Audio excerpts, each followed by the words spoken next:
Hey y'all, welcome to my question of the week this week.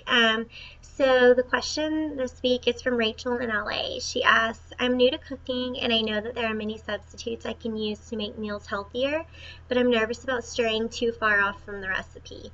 What are some go-to easy changes you make when you're cooking to make foods healthier?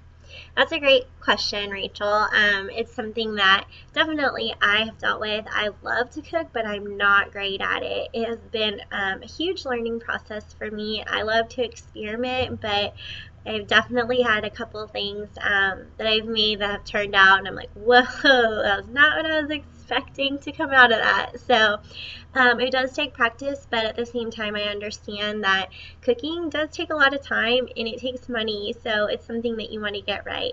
So I definitely appreciate that you're wanting to make your foods healthier. So let me start you out with some good tips.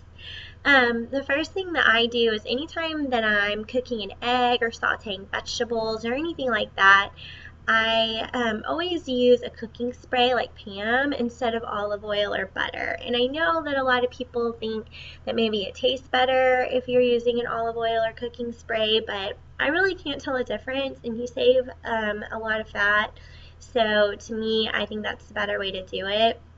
In some recipes, there are definitely times when you're going to need to use the olive oil or the butter, but I will say that there are many times when you can use a little bit less than what the recipe calls for. So you kind of have to taste it all the way through, which I think any good chef would tell you to do. So it's something that I will tell you to do as just a regular person chef.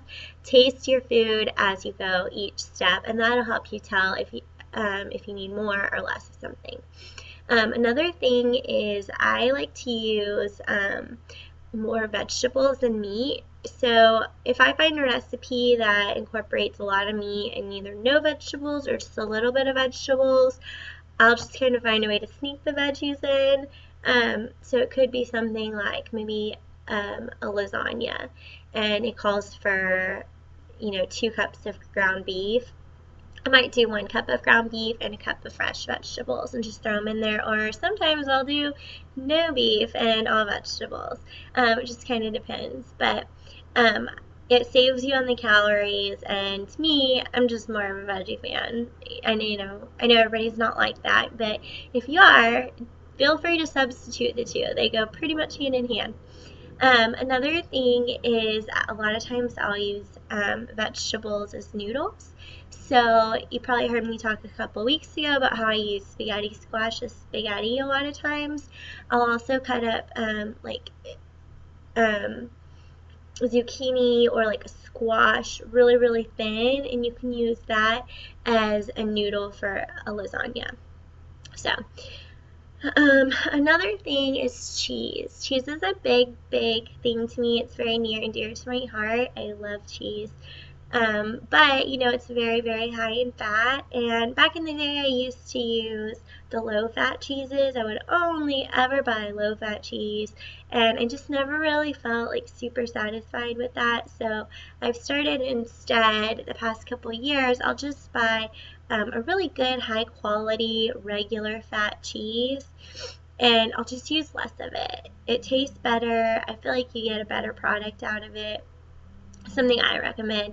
And I will say a lot of recipes often call for way, way too much cheese. I cooked some spaghetti squash based off a recipe I found a few months ago, and I used all the cheese that it called for, and I mean, I could almost not eat it because it was so cheesy, and that, to me, like, that's not even a real thing. Nothing is ever too cheesy, and it was that cheesy. So definitely that's another reason you want to try everything each step of the way. So my next thing is cooking with fat-free and low-fat milk instead of whole-fat milk. I basically never cook with whole-fat milk unless it's absolutely necessary, and I would say that's not very often. I don't ever keep whole-fat milk in my house, so I never cook with it.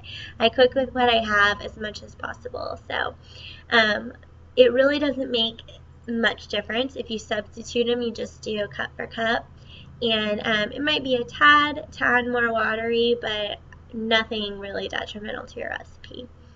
Another thing is when you're baking, you've probably seen some recipes or that I've done or heard me talk about using a little bit of a banana and unsweetened applesauce instead of the eggs and butter. That's a good way to take out a lot of the calories. And then also sometimes I'll cook with egg whites instead of whole eggs. So you just need a couple more egg whites. You do, waste those egg yolks. So if that's something that you're worried about, don't do that. But it does save you some calories and you get pretty much the same consistency as well. So I hope that all of those tips helped you. And I'm looking forward to seeing how your next cooking adventure goes. So good luck with that. And thank you for your question. You guys keep them coming. I will see you guys next week. Thanks and have a great week. Bye, guys.